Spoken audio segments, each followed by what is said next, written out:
Hi friends, welcome to my channel.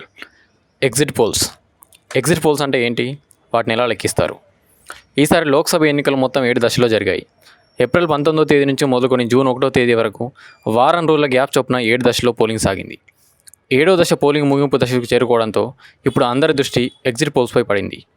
ఈ exit polls ఫలితాల్లో దాదాపు ఎవరు విజయం సాధిస్తారనేది తేలుతుంది. అఫ్కోర్స్ వాస్తవ ఫలితాలకు ఎగ్జిట్ పోల్స్కి చాలా తేడా ఉంటుంది. కానీ ఎవరిది పైచేయి ఉంటుందనే విషయం మాత్రం ఎగ్జిట్ పోల్స్లో దాదాపు తేలిపోతుంది. అసలు ఈ ఎగ్జిట్ పోల్స్ అంటే ఏంటి? ఎన్నికల ఫలితాలను అంచనా వేసేందుకు ఓటర్లు ఓటు వేసిన వెంటనే వారిని ఇంటర్వ్యూ చేస్తారు. ఆ ఓటర్లు ఇచ్చే సమాచారం ఆధారంగా ఏ పార్టీకి ఎన్ని సీట్లు వస్తాయనేది అంచనా వేస్తారు. దీన్నే ఎగ్జిట్ పోల్స్ అంటారు. నిజానికి ఎన్నికల ప్రక్రియ కొనసాగుతున్న సమయంలో ఈ ఎగ్జిట్ పోల్స్ని కేంద్ర ఎన్నికల సంఘం నిషేధించింది. ఓటర్లపై ప్రభావం చూపకుండా ఉండేందుకు ఈసీ ఈ నిర్ణయం తీసుకుంది. ఓటింగ్ ప్రక్రియ ముగిసిన 30 నిమిషాల తర్వాత ఎగ్జిట్ పోల్స్ని రిలీజ్ చేయవచ్చు. అంతేకాదు, డిబేట్స్, విశ్లేషణలు కూడా నిర్వహించుకోవచ్చు. ఎగ్జిట్ పోల్స్ని ఎలా లెక్కిస్తారు? వివిధ ఏజెన్సీలు శాంపిల్ మెథడ్స్, స్టాటిస్టికల్ ఎనాలిసిస్ను కలిపి ఎగ్జిట్ పోల్స్ని లెక్కిస్తారు. తొలుత ఏజెన్సీలు ఏరియాల వారీగా ఓటర్ల సమూహాన్ని ఎంపిక చేసుకుంటాయి. ఒక్కో ఓటర్ని ఎవరికి ఓటేశారు, ఎక్కడ నివసిస్తారు వంటి ప్రాథమిక ప్రశ్నలు అడుగుతారు. వారిచ్చే సమాధానాలు రికార్డ్ చేసుకుంటారు.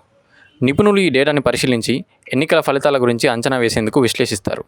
ఫైనల్గా ఈ అంచనాలు ప్రజల ముందు ఉంచుతారు. అయితే ఈ ఎగ్జిట్ పోల్స్ ఫలితాలు అనేవి ఎప్పటికీ సరైనవి కావు. అయితే ఆంధ్రప్రదేశ్లో ఎవరు గెలుస్తారో, సీఎం అవుతారో కామెంట్ బాక్స్లో కామెంట్ చేయండి. సో ఇది ఇవాళ కొత్త విషయం. మళ్ళీ కలుద్దాం.